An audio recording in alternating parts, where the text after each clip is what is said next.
மிகுந்த சந்தோஷம். கர்த்தர் உங்களை ஆசீர்வதிப்பாராக. கடந்த வாரம் முழுவதும் எங்களோடு இணைந்திருந்தீர்கள். யூடியூப் மூலமாக மற்றும் சோசியல் மீடியா மூலமாகவும் நீங்கள் எங்களை நேரடியாக தொடர்பு கொள்ளலாம். உங்களை நேரடியாக பார்ப்பதில் மிகுந்த மகிழ்ச்சி அடைகிறோம். நகைச்சுவையோடு தொடங்கலாம் என நினைக்கிறேன். ஒரு நாள் ஒரு வாலிபன் தேவனை நோக்கி ஒரு சில கேள்விகளை கேட்டிருந்தான். அவன் கேட்டான், தேவனே, 1000 வருடம் உமக்கு எப்படி இருக்கும் என்று. தேவன் சொன்னார், 1000 வருடம் எனக்கு ஒரு நிமிடம் போன்றது. அவன் மறுபடியும் கேட்டான், 1 கோடி ரூபாயை நீர் எப்படி பார்க்கிறீர் என்று. தேவன் சொன்னார், 1 கோடி ரூபாய் எனக்கு 1 ரூபாய் போன்றது. அவன் கேட்டான், 1 ரூபாய் கொடுக்க முடியுமா? தேவன் சொன்னார், நீ அதற்காக 1 நிமிடம் காத்திருக்க வேண்டும் என்று. சரி, இன்று எல்லோரும் சேர்ந்து சொல்லலாமா? இது என்னுடைய வேதம், வேதம் சொல்லுகிறபடி நான் இருக்கிறேன், வேதம் சொல்லுவதற்கு நான் கீழ்ப்படிவேன், இது சொல்லுகிறபடியே நான் அதை செய்வேன். இன்று வசனத்தின் மூலம் நான் போதிக்கப்படுவேன். என் மனம் ஏற்றுக்கொள்ளும். என் மனம் விழிப்புடன் இருப்பதை தைரியமாக ஒத்துக்கொள்ளுகிறேன். இயேசுவின் நாமத்தில் நான் முழுமையாக மாறுவேன். தேவனுக்கே மகிமை. சந்தேகமே இல்லாத மனநிலைமை பற்றி இன்று நான் பேச விரும்புகிறேன். நாம் எல்லோருமே தப்பிக்க முடியாத கடினமான சூழ்நிலையிலே இருந்திருப்பதை பார்த்திருப்போம்.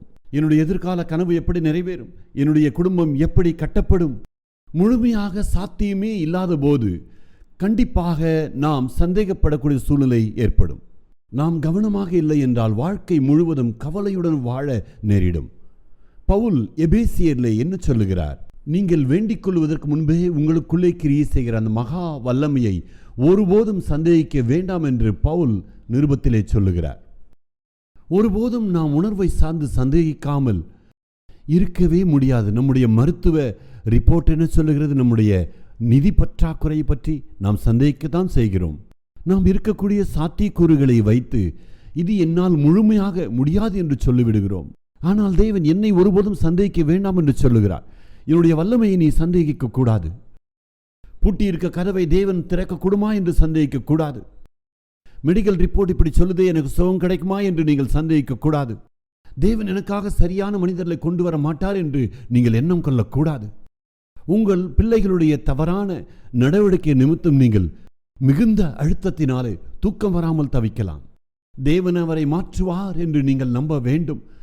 தேவன் அவனை சரியான பாதைக்கு கொண்டு வருவார் என்று நீங்கள் நம்ப வேண்டும். சூழ்நிலையை நம்முடைய திறமையை கொண்டு பார்க்கும்போதுதான் நாம் முழுமையாக சோர்வடைந்து விடுகிறோம். இது மிகவும் கடினம். காலம் கடந்து விட்டது. பரவாயில்லை, நீங்கள் உங்கள் சொந்த முயற்சியிலே வாழவில்லை. உங்களை தடுக்க நிற்கும் வல்லமையை விட உங்களுக்குள்ளே மகா பெரிய வல்லமை இருக்கிறது. சில நேரங்களில் உங்களை சுற்றிலும் பாதகமாகவே நடப்பது போல தெரியும். மிகப்பெரியது, இது கடினமானது, இதற்கு என்னுடைய நிதி போதாதது, நான் இதை எப்படி செய்ய முடியும், என்னிடம் வல்லமை இல்லையே. ஆனால் தேவனுடைய வல்லமையை நீங்கள் ஒரு நாளும் சந்தேகிக்க கூடாது. சூரியனையே யோசுவாக்காக நிறுத்தினார். மோசேக்காக சமுத்திரத்தை பிளந்தார். 3 இளம் வாலிபர்களை எரிகிற அக்கினியிலிருந்து அவரால் காப்பாற்ற முடிந்தது. பவுல் சீலாவுக்காக சிறைச்சாலையே திறந்தார்.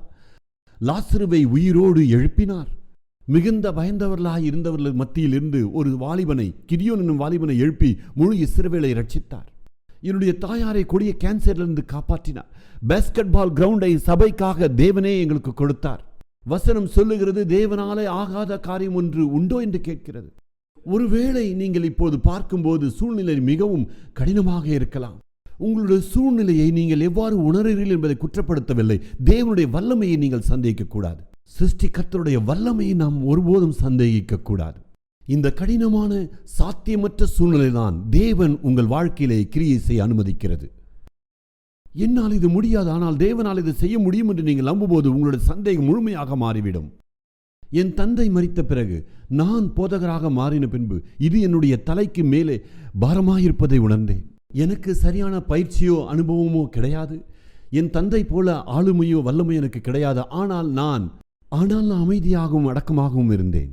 எனக்கு நானே சொல்ல ஆரம்பித்தேன், ஜோயல், உனக்கு தகுந்த அனுபவம் கிடையாது, நீ இதை சரியாக செய்ய முடியாது, இதை பற்றின அனுபவம் உனக்கு கிடையாது. ஆனால் உண்மை என்னவென்றால் என்னுடைய திறமையை நான் சந்தேகித்தேன். எனக்குள்ள வல்லமையை நான் சந்தேகித்தேன். என் சபை என்னை தாங்குமா என்று சந்தேகித்தேன். என்னை முன்னோக்கி செல்ல ஊந்தியது எது? என் சந்தேகத்தை விட்டுவிட்டு தேவன் இதை செய்ய வல்லவர் என்று நான் நம்பினேன். தேவன் வல்லமை இல்லவர். அவர் செய்ய நினைத்தது ஒரு நாளும் தடைபடாது என்று நம்பினேன். நாம் பலனற்றவர்களாய் இருக்கும் போதே தேவனுடைய வல்லமை பெரிதாயிருக்கிறது.